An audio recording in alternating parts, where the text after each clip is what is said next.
Ilustrísimo señor delegado episcopal para los actos del 25 aniversario de la diócesis, excelentísima señora alcaldesa de Jerez, ilustrísimo señor presidente y Junta de Gobierno de la Unión de Hermandades y Cofradías de Jerez, señor presidente y Junta de Gobierno y hermano mayor de la Hermandad del Santísimo Cristo de la Exaltación y María Santísima de la Concepción, ilustrísimas autoridades, señoras y señores. Las presentaciones de los pregones se vuelven a menudo inútiles. Digo esto porque ahora mismo habrá aquí muchos de esos tan aficionados a los pregones, que no se pierden ni uno, que se estarán preguntando: ¿quién será este que presenta a Antonio Moure? Y es que Antonio Moure es persona de sobra conocida en el mundo de los pregones. Ha pronunciado tantos que su enumeración sería fatigosa, aunque debe destacarse de entre todos el de nuestra Semana Santa del año 1988. Por eso, que yo salga aquí para enumerar sus méritos como pregonero no deja de ser un afán vano. Si a ello se une su dedicación diaria a la radio y a la televisión, de tal manera que es huésped constante de nuestra intimidad, parece también innecesario ilustrar sobre su vida profesional. Es por eso que supongo que Antonio me ha pedido que lo presente para que ustedes sepan algo de partes más recónditas de su personalidad. Comenzaré comentando su formación universitaria de licenciado en Derecho. Esta especialización técnica le ha marcado profundamente, porque es bien sabido que lo primero que aprende un licenciado en Derecho es que no hay más sabio refrán que el que recomienda: no hagas para mañana lo que puedas hacer pasado mañana. Tal vez por eso es conocido que no hay pregón que Antonio Moure no presente y no termine en los minutos inmediatamente anteriores a ocupar el atril. Yo lo atribuyo a que, como ninguna victoria se disfruta más que la conseguida en el último momento de la batalla, y él ha ganado tantas, nada le resulta más dulce que el agobio de una premura. Pero además de jurista, nuestro pregonero de hoy es poeta. Y digo poeta, no versificador, que es cosa muy distinta. Los versificadores, esto es, los hacedores de versos, sienten mayor obsesión por las matemáticas que por las palabras, y su empeño consiste sobre todo en contar y recontar las sílabas de cada verso hasta que les den el número exacto que exigen las reglas de la métrica. Ser poeta es otra cosa. De la misma manera que no hay sentimiento fabricado, sino que todos yacen en el corazón del hombre desde que se forjó nuestra especie, tampoco nunca se ha escrito un poema nuevo. Todos los poemas nos preexisten. Por eso tantas veces que leemos unos versos los sentimos como si fueran propios. Solo quien es capaz de discernir entre todos los versos que llevamos dentro cuál es el que conviene a cada amargura y a cada gozo merece el título de poeta. Pero esa doble condición de Antonio Moure, de jurista y de poeta, tiene más puntos de unión. Me refiero a que tanto poetas como juristas utilizamos una misma herramienta para ejercer nuestro trabajo: la palabra. La diferencia está en que todo jurista ha de aspirar primordialmente a usar con rigor el sustantivo, en tanto que los poetas deben afanarse, además, en el manejo acertado de los adjetivos. El jurista alcanza la maestría en el discurso forense cuando aprende a utilizar el sustantivo exacto y preciso, y no confunde, por ejemplo, prescripción con caducidad, dolo con culpa o término con plazo. De la misma manera, el poeta consigue maestría en su arte con el uso no sólo del sustantivo cabal, sino del adjetivo único, etimológicamente el que no puede ser otro. Después de Machado, los huertos serán perpetuamente claros. Neruda nos enseñó que las manos del viento son viajeras, y Virgilio que el silencio de la luna es amistoso cuando escribió en un hexámetro perfecto: Amica silentia lunae. Aquí está el valor divino de la poesía. Dios hizo con una palabra la luna, pero Virgilio, con otra palabra, hizo que la luna fuera para siempre mansa, amiga y poética. Y la palabra, como expresión de la idea, está muy cuidada en los pregones de Antonio Moure. La idea es para él el primordial motivo de elección del estilo literario, y el uso de la prosa o de la poesía depende solo de lo que quiera expresar en cada momento. No es esta, sin embargo, opinión pacífica entre los pregoneros, porque son muchos los que quieren establecer una jerarquía entre poesía y prosa en los pregones. A mí, la verdad, me parece discusión banal, pero he oído encendidas defensas de que en el género del pregón la prosa es inferior al verso. Quienes así piensan consideran la prosa como un género literario que debe explorarse, transitarse, antes de llegar a la poesía.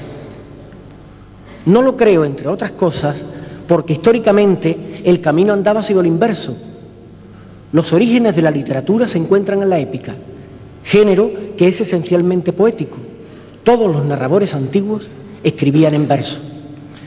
Pero la poesía era arte de técnica enrevesada por la complejidad de sus reglas y sobre todo por la dificultad de aprender a escribir con musicalidad. Por eso, para ser más accesible a la narración, hubo que descubrir o que inventar, que en latín eran sinónimos, la prosa.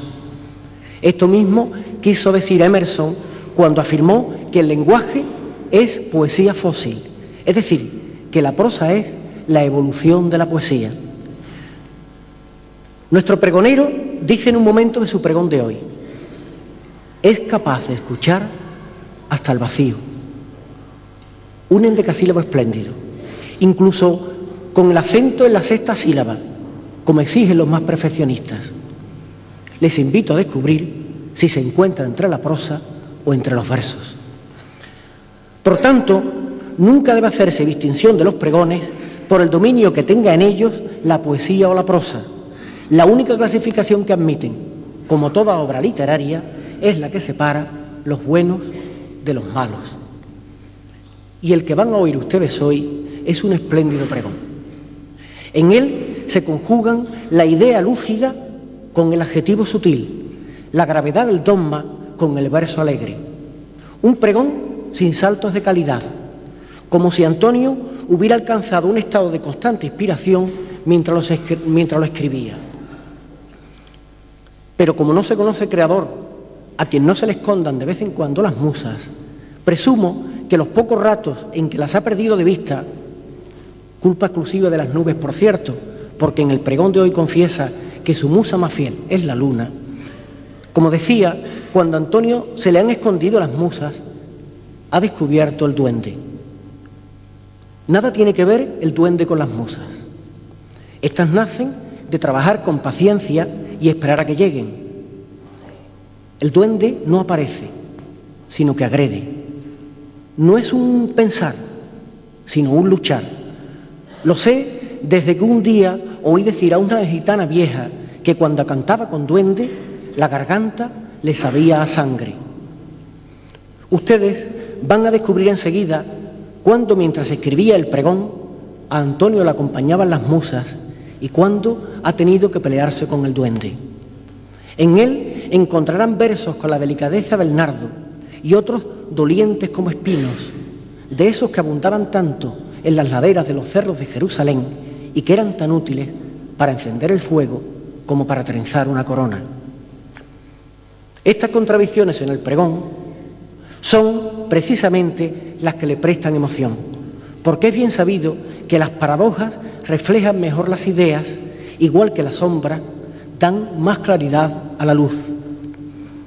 Y precisamente ahí, en el altar, e impaciente por sentirse coronada, tenemos a la más hermosa de las paradojas, esa María cuyo nombre significa etimológicamente a la vez mar de amargura y estrella.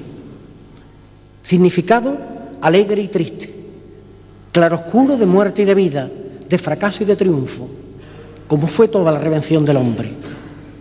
Cuando Cristo expiraba en la cruz sobre un fondo de tinieblas y relámpagos, a sus pies estaba María como estrella clara sobre un mar de amargura. Así que prepárense a una conmoción de los sentidos por el amor a María. Dispónganse a escuchar las gracias de la más bella música que han podido componer 5 letras, para alegrar a la Inmaculada Concepción en su coronación canónica, con palabras de luz y de miel, Antonio quiero hablarle hoy de amores. Pero permítanme que proponga un modo de preparación para recibir el pregón de hoy. Modo de preparación que nos permitirá aprehender mejor las palabras del pregonero y sus riquísimos matices. Cerremos los ojos e imaginemos una escena. En ella aparece una mujer sentada junto a una ventana, repasando primorosamente lo que podría ser el cufié que hace muchos años sirvió a la cabeza de un hombre. Por el cuidado que pone en su labor, acaso fuera esposo, pero por la dulzura con que lo roza, debió ser su hijo. De fuera, podemos olerlo, llega el olor caliente de las higueras retoñadas y del humo dormido del pan haciéndose. En el aire corre la frescura de los riegos del jardín de los hinojos, el único permitido en el interior de la ciudad santa. Los olivos se estremecen sacudidos por la brisa y al oír la queja de tanta hoja, ella levanta la cabeza. Ahora podemos ver su cara. Tiene la tez morena, la nariz y la boca judías. Sus ojos son pardos como el brocal de la fuente y brillan yendo del azul al verde y del verde al color de la miel, como si se llenaran del cielo, del palmeral o del agua, según lo que miren. Derraman, sin embargo, una luz de amargura, como si estuviesen siempre llenos de lágrimas. Ya se sabe, los niños y los viejos lloran por nada, porque sienten o porque han dejado de sentir. Hacendosa, ella vuelve a lo suyo, pero enseguida levanta otra vez la cabeza. ¿Ha oído un susurro? Sí, pero no es otra aflicción, sino el aliento delicioso, una ternura inmensa que desde fuera de la reja le confiesa un arrepentimiento.